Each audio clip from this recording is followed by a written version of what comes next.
நீங்க நிறைய பேர் அதனாலதான் இயேசு மனிதர் என்கிற நிலையை வலியுறுத்தி பேசுறது இல்லை. அவர் ஒரு மெஜிஷியன். நீ கேட்டா கொடுப்பாரு, நோயிலிருந்து நீக்கிடுவார், அதிசயம் செய்வார். இப்படி சட்டையை கழட்டி இப்படி உஷ்ன்னு அடிக்கிறாங்க, 50 பேர் கீழே விழுவுறான், ஹூங்கிறான், அங்கிட்டு விழுவுறான். ஆவியானவர் இந்த வேலையை தான் செய்ய வந்திருக்கிறாரா? அவ்வளோ கேவலமான ஒரு வேலையை ஆவியானவர் செய்வாரா?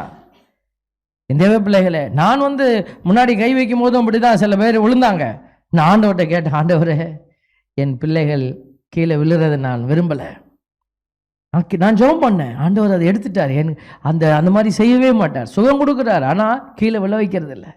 ஏன்னா நான் ஒரு முறை ஸ்ரீலங்காவுக்கு போயிருந்தப்பெல்லாம் ஒரு பிள்ளை இப்படி படிக்கட்டு மேலே நிற்கிறேன், இப்படி தலையில் கை வச்சு மட்டார்னு கீழே விழுந்துச்சு. எதிர்பார்க்கவே இல்லை, ஒரு கணம் தான். நான் அப்படியே என் காலை வச்சு அந்த பொண்ணை அப்படியே தடுத்துட்டேன். இந்த தலையை அப்படியே பிடிச்சிட்டேன், காலை வச்சு மடக்கிட்டேன். அந்த தலை காலில் அடிச்சிச்சு, இல்லாட்டினா அந்த கட்டையில் அடிச்சிருக்கும்.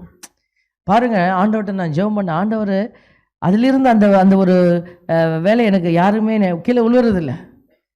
தேவப்பிள்ளைகளை இன்னைக்கு பார்த்தா கீழே விழுவுறது தான் ஒரு ஆன்மீகத்தை போல நடந்து கொண்டு. இதெல்லாம் ஏமாற்றுத்தனத்தினுடைய அடையாளங்கள். Check your self. அன்னை மரியாள் துன்பத்தோட பயணிச்சாங்க பிள்ளைகளை. திருத்தூதர்கள் எல்லாம் பாருங்க துன்பத்தோட பயணித்தாங்க. இன்னைக்கு நம்ம சாவறதுக்கு கூட துன்பம் இருக்கக்கூடாதுன்னு நினைக்கிறோம். நிறைய பேர் ஜெபம் பண்றாங்க, ஆண்டவரே துன்பமே இல்லாம செத்துறணும். எப்படி? சாப்பிட்டுட்டே இருக்கும்போது அப்படி செத்துறணும், டிவி பார்த்துட்டே இருக்கணும், அப்படி செத்துறணும்.